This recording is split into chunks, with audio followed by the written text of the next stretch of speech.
The National Electrical Code, or NEC, doesn't have a statement that directly demands electrical boxes have underwriters' laboratories or all approval. However, the code mandates that all electrical equipment must be listed and labeled by a qualified testing laboratory, and UL is one such entity. Section 110.3 B of the NEC is important here. It states that listed or labeled equipment needs to be installed and used following any instructions included in a listing or labeling. Therefore, if a box carries a UL listing or label, the installation and use must adhere to UL guidelines. UL guidelines often reference compliance with the NEC. This means if the NEC requires UL approval for a particular location where a box is installed, then that box must indeed possess UL approval. Consider Section 314.15 C of the NEC. It requires boxes used in hazardous or classified locations to be listed for that specific use. In simpler terms, if an electrical box is intended for a hazardous location, it needs to have UL approval verifying its suitability for those conditions. To further clarify this, it's essential to understand the concepts of listing and labeling. Listing by a testing laboratory like UL means the product has met specific, defined requirements. Labeling usually involves a mark or symbol from the testing laboratory indicating compliance. These marks are important visual cues for inspectors and installers. The NEC relies heavily on these listings and labels to ensure electrical products are safe and suitable for their intended purpose. Therefore, while the NEC does not explicitly say all boxes must be UL approved, it creates an environment where UL approval, or the approval of another qualified testing laboratory, is often necessary. The NEC focus on listed and labeled equipment ensures that products have been evaluated for safety and performance by a recognized organization. This evaluation often includes testing the product against relevant standards, such as those developed by UL or other standards organizations. The testing process can involve a variety of assessments, including electrical, mechanical, and environmental tests to verify that the product meets the required safety and performance criteria.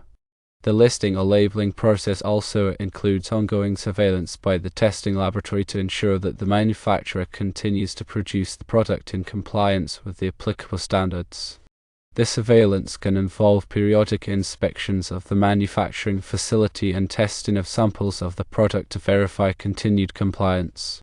In addition to the general requirements for listed and labeled equipment, the NEC also includes specific requirements for certain types of equipment or installations. For example, as mentioned earlier, Section 314.15 C requires that boxes used in hazardous locations be listed for such use. Hazardous locations are defined as areas where there is a risk of fire or explosion due to the presence of flammable gases, vapors, liquids, or dusts. The NEC classifies hazardous locations into different classes and divisions based on the type and degree of hazard. Each class and division has specific requirements for the electrical equipment that is permitted to be used in that location.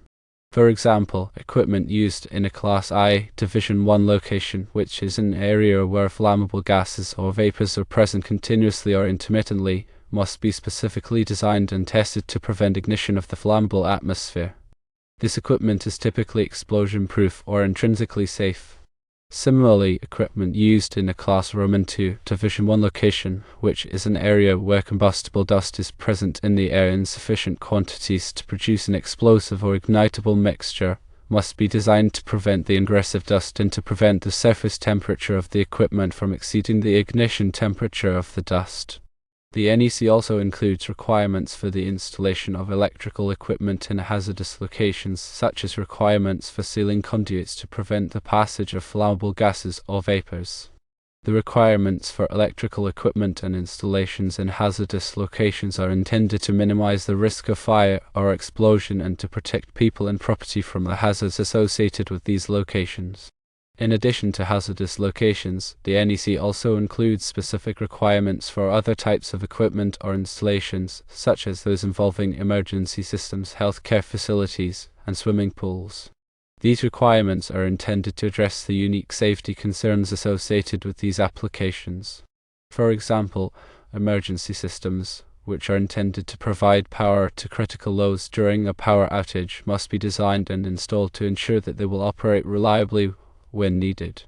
Healthcare facilities have specific requirements for electrical systems to protect patients and staff from electrical shock hazards. Swimming pools have requirements for grounding and bonding to prevent electrical shock hazards in and around the pool.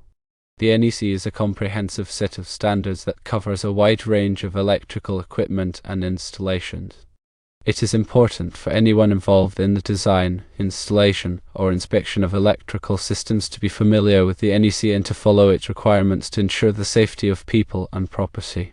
It's also crucial to note that the authority having jurisdiction, often referred to as the AHJ, has the final say in interpreting and enforcing the NEC. The AHJ can be a local building inspector, a fire marshal, or another designated official. They are responsible for ensuring that electrical installations comply with the NEC and other applicable codes and standards. The AHJ may also have the authority to grant exceptions to the NEC requirements in certain circumstances, provided that the alternative installation provides an equivalent level of safety. In addition to the NEC, other standards and regulations may also apply to electrical installations. For example, the National Electrical Manufacturers Association, or NEMA, develops standards for electrical equipment, and these standards are often referenced in the NEC.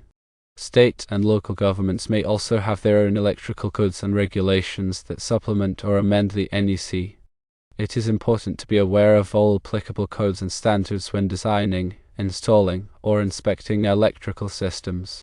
Furthermore, understanding the specific UL standards that apply to electrical boxes can be helpful. UL 514A covers metallic outlet boxes, while UL 514C covers non-metallic outlet boxes, flush device boxes, and covers. These standards detail the construction, performance, and testing requirements for these products.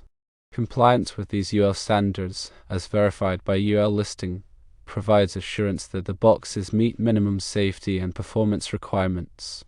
The selection of the correct electrical box for a particular application is also critical. Factors to consider include the size of the box, the number of conductors that will be installed in the box, the type of wiring method being used, and the environmental conditions in which the box will be installed. The NEC provides guidelines for calculating the minimum size of electrical boxes based on the number and size of conductors. It is important to follow these guidelines to ensure that the box is large enough to accommodate the conductors without overcrowding, which can lead to overheating and other problems. The type of wiring method being used, such as non-metallic sheath cable or armored cable, can also affect the type of electrical box that is required. For example, non-metallic sheath cable typically requires the use of non-metallic boxes, while armored cable typically requires the use of metallic boxes. The environmental conditions in which the box will be installed, such as whether it will be exposed to moisture or corrosive substances, can also affect the type of box that is required. In wet or damp locations, boxes that are listed for use in wet locations should be used. In corrosive environments, boxes made of corrosion-resistant materials, such as stainless steel or fiberglass, should be used. Proper installation of electrical boxes is also essential for safety. Boxes should be securely mounted to a supporting structure and should be properly grounded. All unused openings in the box should be closed with appropriate closures to prevent the entry of moisture or dust. Conductors entering the box should be properly secured with cable clamps or connectors to prevent strain on the connections. The connections within the box should be made with approved connectors and should be properly tightened to ensure good electrical contact. Finally, it is important to remember that electrical work can be dangerous, and it should only be performed by qualified individuals who are familiar with the NEC and other applicable codes and standards. If you are not qualified to perform electrical work, you should always hire a licensed electrician to do the work for you. In summary, while the NEC doesn't explicitly state that all electrical boxes must be UL approved, the code's emphasis on listing and labeling by qualified testing laboratories like UL effectively mandates it in many situations. Sections like 110.3 B and 314.15 C highlight this indirectly. If a box is listed by UL, you must follow UL instructions, which often align with NEC requirements. And in specific cases, like hazardous locations, the NEC directly requires boxes to be listed for their particular use. Therefore, understanding these nuances is crucial for safe and compliant electrical installations. Remember to always consult the latest edition of the NEC and local regulations for the most up-to-date requirements, and when in doubt, consult with a qualified electrical inspector or engineer.